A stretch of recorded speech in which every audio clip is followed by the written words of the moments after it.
Coming up right now on Lifestyle Magazine, meet a woman who claims to know the secrets of a happy marriage. She says she knows how to make your marriage more vital, more fulfilling, and more exciting in just 10 seconds. And now the hosts of Lifestyle Magazine, Mike and Gail Tucker.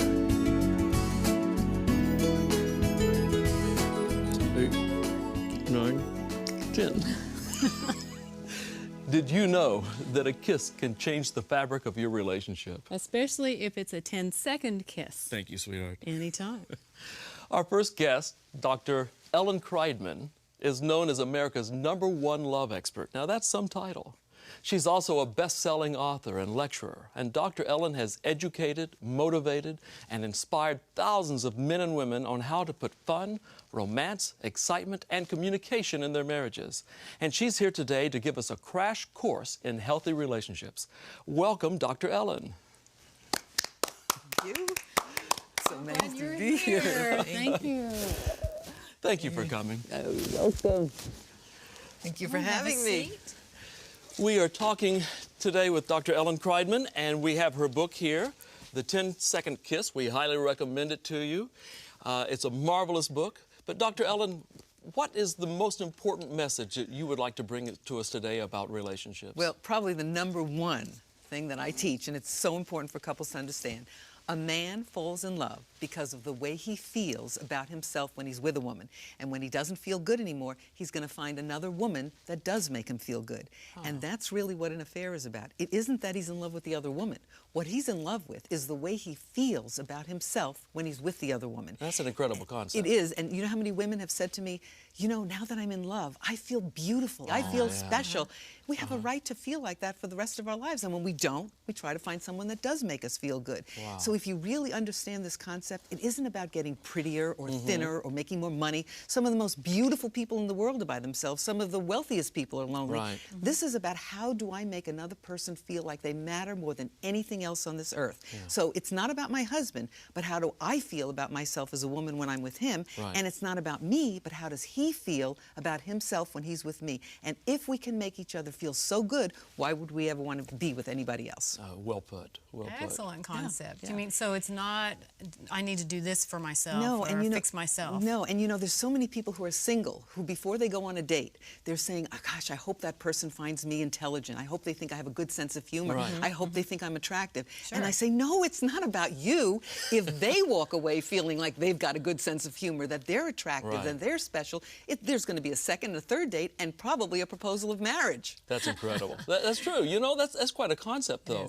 It is. Because if you're dating someone and it's all about them, it's not long before you're pretty bored with that, is it? Exactly. So this is, you know, this is a very me generation, I oriented. This is not, in marriage, it's about the other person. And if we can constantly ask ourselves this one question, how does my mate feel about themselves when they're in my presence? And if you can answer spectacular, you've got a great marriage. That's good. So my job is to make sure that Mike feels good about himself. Yes, yes. Because have you ever been with couples and they're their own worst enemies? And you go out with them on a Saturday night and they're attacking each other.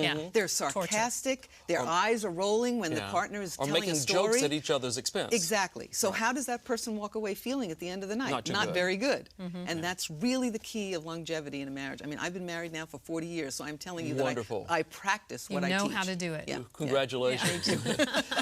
Tell us about communication. That's another important key, isn't it? It is very important. And I have to tell you that the average couple in the United States speaks 21 minutes a week. That's 3 minutes a day. Week? Yeah, me. You're not talking a day. No, 3 minutes a day. That includes, how are you? I'm fine. How are you? How are the kids? That's Any mail? horrible. What's going on? Anything important happened today? 3 minutes, Who's and then they taking the go kids to the to cell piano phone, lessons? they go to the fax, they go to the computer, they, you know, doing anything but being with one another.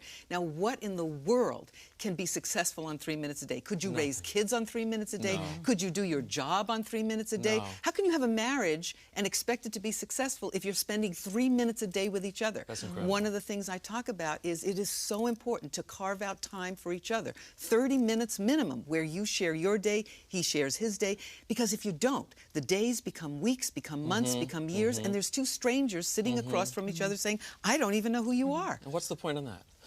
And here's the other thing, too.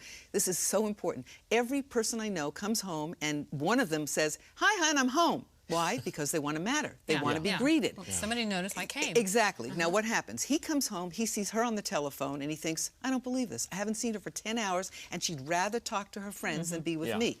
He comes home, makes a right turn, starts opening the mail. She thinks, he'd rather look at the bills than be with me?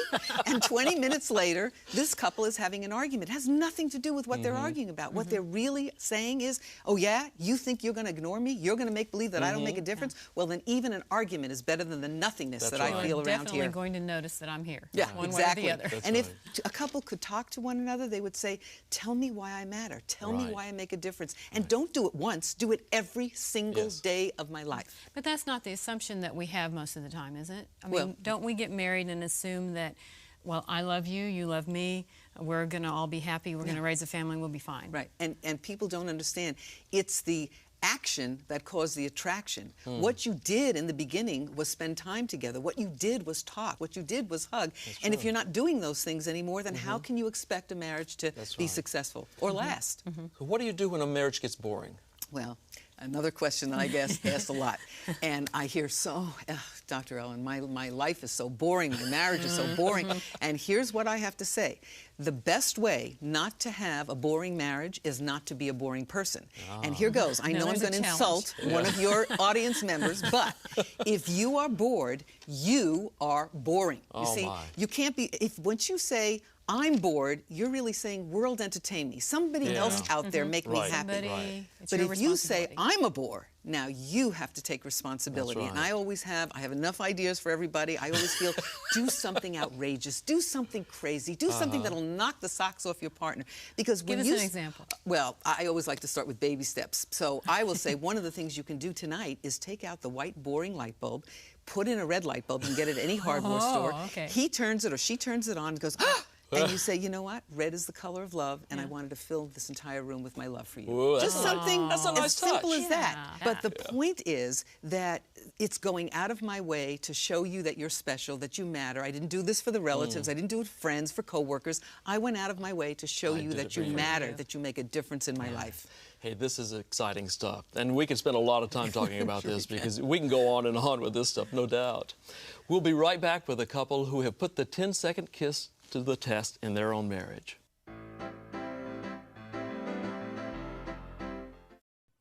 We learned English. Your kids can too. Just watch Hello Channel.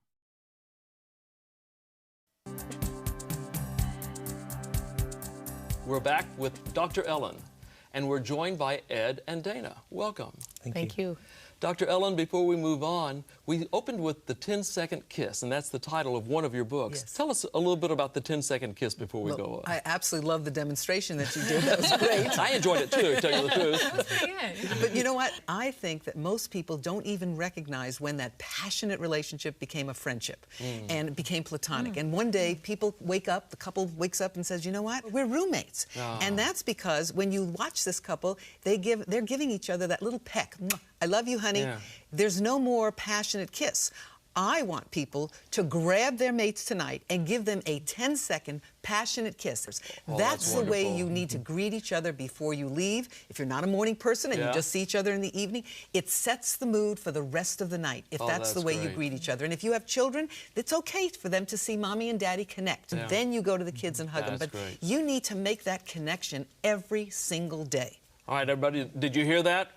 The assignment tonight, 10-second kiss for everyone, for everyone who's listening to this program.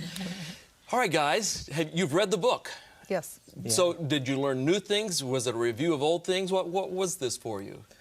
There were some new things and a lot of things just highlighted for us that were great concepts for us to just review and put back into practice in some cases. So what have you been using from the book that has been helpful for you?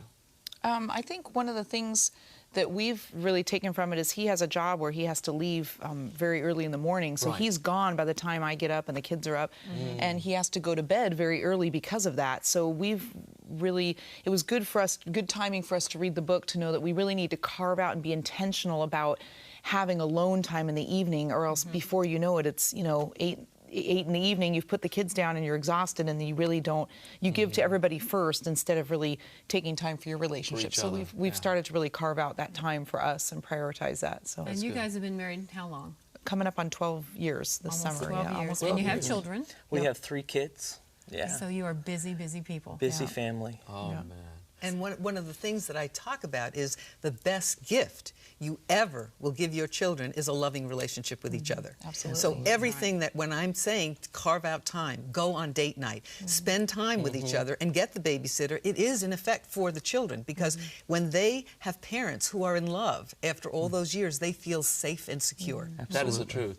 Gail and I have been married 31 years. We still have a date night. We do. That's great. And it's Every Thursday? Thursday nights, that's No matter right. what? No matter what. Someone's got to die for us to miss the date night. And they've done that at times. It's been very rude of them. Since we're pastors, that happens That sometimes. happens. But other than that, we are on that date night together on Thursday nights. So it's important. great. What else have you taken from the book? Well, I love the 10-second kiss. Thank you. It is such a great way of connecting when we walk in the door, and I agree. It's also really wonderful for our kids to see It is. us. And sometimes our little boy gets sandwiched in between us. He's Yeah. only 3, and That's all right. Well, and it's they good. love that, don't they? They do. It becomes their hug, Yeah. too, and their time, Yeah. too. Yeah. I know there was a couple whose little 5-year-old went over to the microwave and timed it and put it on. Mommy, Daddy, it's 10 seconds, and then they put it on the microwave. Great. Oh, that's funny. But it's important because you are a busy couple, you know, the shifts are different, and I hear all the time, we don't have the time, and my answer is make the time. This is the most important aspect of your life, your marriage. Everything else depends on it. I mean, you're even better at work when your personal life is working. So the better your personal home life is, the happier you are in your professional life. Absolutely. You know, the truth is there's nobody that doesn't have 10 seconds, right? Right. And I think if you get the 10 seconds in and you reconnect after a day apart from one another, then I think you're more prone to want to carve out the rest of the time that you need. That was the concept that I loved from when we heard you talk years ago. And Mike and I actually had to demonstrate the 10-second Yes, kiss we at a did. conference. A conference of pastors. Yeah. A room full of them, and here we are kissing. Yes, I was the only female pastor, so we were the only ones that could get up there. But the concept that I took away was that when you've been apart for a long time, you know, even I consider all day to be a Yes. long time. Yes, it is. And you take those 10 seconds. Sometimes it's hard to kiss for 10 seconds, but you do it, and it's like, Especially whoa, you laugh. Whoa, I want to stay close to him a little bit more, you know. True. Yeah. So it's a great reconnecting tool. And well, you know what? We've also become a dog and cat petting society at night. Everybody is stroking their dog, and I talk stroking the about baby. I love you. And I'm saying replace the pet with a partner. Yes. Really. Put a human head in your lap and right. stroke it. Connect. We just constantly having to think about how does my mate feel about themselves? How am I going to connect? And it doesn't take hours. It takes minutes. Yeah. So what are you guys working on right now? Is there anything that you're working on in your relationship to try to make it better? I think for me, one of the things that was a great concept for me was the idea of really, when my wife is talking to me, to give her my full attention, to not sit at the computer and Put down the newspaper, put down turn off the TV. paper, and just to take concentrated time to listen to her. Right. And I really want to try and work more on that and get better at it. Yeah. Good. I would say the same thing. That's the main thing that we're working on. That just the, like you were saying earlier, the 3 minutes of connection time and conversation beyond. You know, we want to take more than that. We don't want it just to be the kids' schedules or they. You know, I packed this lunch for them just so you know, and to really get to how we feel about things and not feeling like I have to offer a solution, that he has to offer a quick fix, but just to listen and be empathetic and really hear what they're saying. So That is one of the problems I think that a lot of us have when our mate poses a problem. We want to fix it rather than empathize with it. And what usually they want, and Dr. Ellen, you correct me if I'm wrong, but what they usually want is our empathy rather than our solution. Is that right? Absolutely. And you know, it also filters down to the children too, to give them your absolute attention and not sometimes come up with advice. You know, if your daughter or son comes home and says, you know, I got into trouble, what did you do? You must have done something, rather than just let the child speak. Let's let my mate speak and let me hear it from their point of view and let me just be a good listener. And they learn those communication patterns from us. They're going to carry those over into their relationships when they get married, the things that they've learned at home. Great stuff here, and I thank you for being here with us. Well, we're going to come right back with another couple in just a moment. Stay tuned.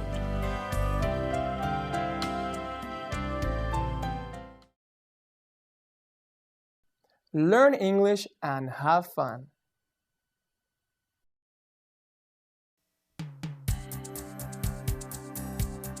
welcome back.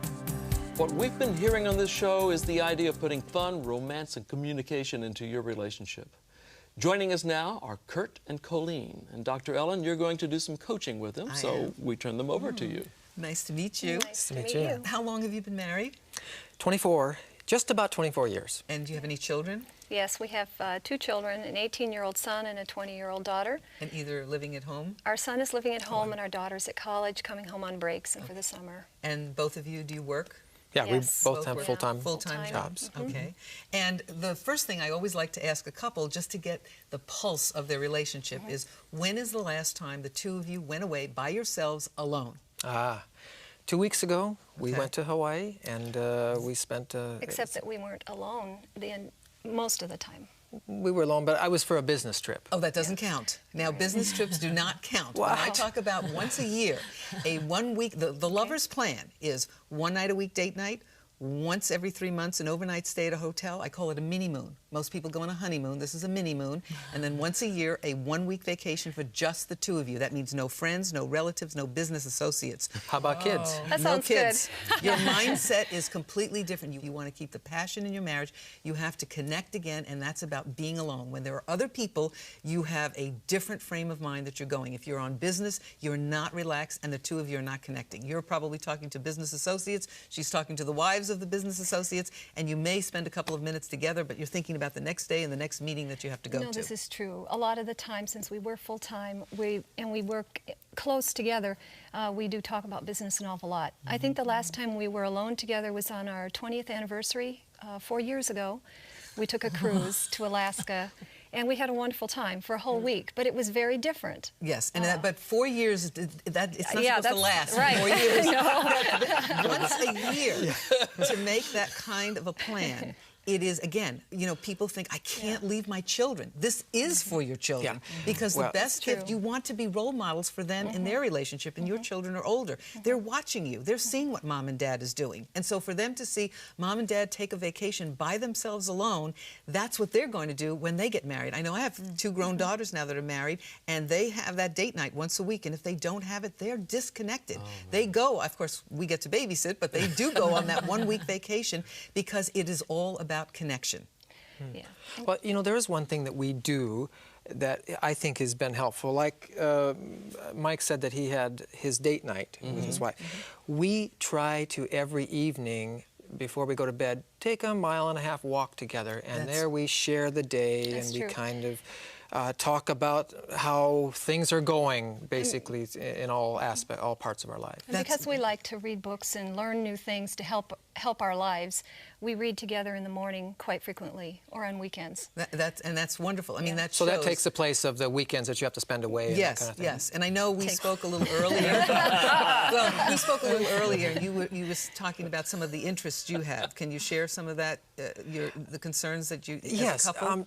You know, we have had some discussions, if you want to call them that. Arguments would be another word for it. I like to spend some time, you know, like going out golfing with some of the guys, or playing tennis with a friend of mine. And I sometimes get the feeling from her that, oh, so you would rather go out with them than spend time with me this evening? And I'm like, how do you deal with, you know, that kind of dynamic? Well, first of all, a woman needs something to look forward to. So I believe that if you have a chunk of time that's going to be taken away from her, as long as she has something to look forward to when you come home, because you're going to go on a date, you're going to go out to dinner, then I don't think she's going to resent it as much. I think the resentment comes with you're choosing to spend a chunk of time with this person doing whatever you like, and then it's just coming home to good old me, and we just continue our normal routine rather than we're going to do something special as well. It's like being on a permanent wait list. Yes, yes. Yeah. Without hope of ever, you know, getting together. That's right. Oh, you got trouble, Kurt. And in a marriage, you heard me in the first segment, she needs to feel special and like a priority, and your #1 priority. And so, as far as I'm concerned, you can have a weekend, you can have a night out, as long as when you come back, you make it a point to reconnect. So if you're going to take a weekend away, it's a weekend for the two of you then to reconnect. So are you saying, is it healthy in a relationship to not be together 24/7 necessarily, but to have some outside interests of your own? Is that healthy? Or Absolutely. As long long as you don't keep going this way, Right. because people have outside interests, and you'll hear them saying we have completely different lives, and they are not on the same path. So yeah, it's great to go out and have your own, but then you've got to come back together again. And I believe that the amount of time that you spend apart is the exact same amount of time you're going to have to spend back together again. Well, one of the things that happens, I think, too, when you don't have enough time together is you have to find some form of connection. Right. So if it's not with your spouse, it might be with the children, might be with an activity or a hobby, Right. or maybe some other person. And, you know, I know that I have dealt with that some over the years. Yeah. You know, You see, finding that. here's the way I want couples to look at it. Your marriage is a corporation, okay? A separate entity. It's a living, breathing thing. And I may not want to take a walk on the beach with my husband. I may not want to go away for the weekend with my husband. I may not want to give him a 10-second kiss. But my marriage, this separate entity, demands that I do it. And if I don't, just like a corporation is going to dissolve, so is the marriage. So you Good do point. some things you don't want to do? I don't feel Yes, like doing that? Absolutely. You know what? I always hear that. You know, well, what if I'm not in the mood? Yeah. Well, I don't think anybody, when they hear that alarm ring at 6:30 or 6 o'clock in the morning, says, oh, I can't wait to get out of bed. You know, you grudgingly Yes, say, oh, I that's wish I right. could stay in bed, but you don't. And at the end of the day, you feel productive. You've earned a paycheck. You feel you've been Right. useful. It's the same in your marriage. You may not want to do it, but do something that she wants to do. But after you see her so happy, so loving, so accepting of you and your time away, then you're going to say, you know what? This is a good deal. Well, I don't feel like breaking away from the Kurt and Colleen Corporation, but we're going to have to do so right now. We'll be right back with some final thoughts right after the break.